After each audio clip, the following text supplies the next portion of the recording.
ಇಂದಿನ cricket updates. Fire RCB ಅಗ್ರಸ್ಥಾನಕ್ಕೆ. Royal Challengers Bengaluru ತಂಡವು ಕೋಲ್ಕತಾ ನೈಟ್ ರೈಡರ್ಸ್ ವಿರುದ್ಧ ಭರ್ಜರಿ ಗೆಲುವು ಸಾಧಿಸಿ ಐಪಿಎಲ್ 2026 ಪಾಯಿಂಟ್ಸ್ ಟೇಬಲ್ನಲ್ಲಿ ಮೊದಲ ಸ್ಥಾನಕ್ಕೇರಿದೆ. ಈ ಪಂದ್ಯದಲ್ಲಿ ವಿರಾಟ್ ಕೊಹ್ಲಿ ಅಜೇಯ 105 ರನ್ಗಳ ಸಿಡಿಲು ಶತಕ ಬಾರಿಸಿ ಪಂದ್ಯವನ್ನು ಆರ್ಸಿಬಿ ಕಡೆ ತಳ್ಳಿದರು. ಕೊಹ್ಲಿಯ ಐತಿಹಾಸಿಕ ದಾಖಲೆ. ಕೊಹ್ಲಿ 60 ಬಾಲ್ಗಳಲ್ಲಿ 105 ರನ್ ಗಳಿಸಿ ತನ್ನ 9ನೇ ಐಪಿಎಲ್ ಶತಕ ದಾಖಲಿಸಿದರು. ಜೊತೆಗೆ ಟಿ20 ಕ್ರಿಕೆಟ್ನಲ್ಲಿ 14,000 ರನ್ ಪೂರೈಸಿದ ವೇಗವಾದ ಆಟಗಾರರಾದರು. ಪ್ಲೇ ಆಫ್ ಲೆಕ್ಕಾಚಾರ. ಐಪಿಎಲ್ 2026 ಪ್ಲೇ ಆಫ್ ರೇಸ್ ಬಹಳ ರೋಚಕವಾಗಿದೆ. ಆರ್ಸಿಬಿ ಪ್ಲೇ ಆಫ್ ಪ್ರವೇಶ ಸಾಧ್ಯತೆ ಸುಮಾರು 99,000. ಗುಜರಾತ್ ಟೈಟನ್ಸ್ ಕೂಡ ಬಹುತೇಕ ಅರ್ಹತೆ ಖಚಿತಪಡಿಸಿಕೊಂಡಿದೆ. ಕೋಲ್ಕತಾ ನೈಟ್ ರೈಡರ್ಸ್ ಅವಕಾಶಗಳು ತುಂಬಾ ಕಡಿಮೆಯಾಗಿದೆ.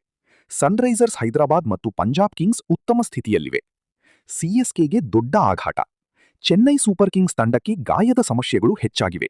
ಇಂಗ್ಲೆಂಡ್ ಆಲ್ರೌಂಡರ್ ಜೇಮಿ ಓವರ್ಟನ್ ತಂಡ ತೊರೆದು ಹಿಂತಿರುಗಿದ್ದಾರೆ ಎನ್ನಲಾಗಿದೆ. ಧೋನಿ ಫಿಟ್ನೆಸ್ ಚರ್ಚೆ.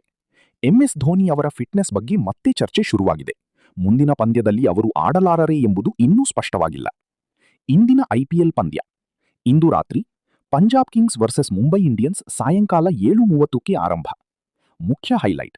ಈಗ ಐಪಿಎಲ್ 2026ರಲ್ಲಿ ಅತ್ಯಂತ ಫಾರ್ಮ್ನಲ್ಲಿರುವ ಆಟಗಾರ ಎಂದರೆ ವಿರಾಟ್ ಕೊಹ್ಲಿ. ಆರ್ಸಿಬಿ ಅಭಿಮಾನಿಗಳಲ್ಲಿ ಕಪ್ ಕನಸು ಮತ್ತೆ ಜೋರಾಗಿದೆ.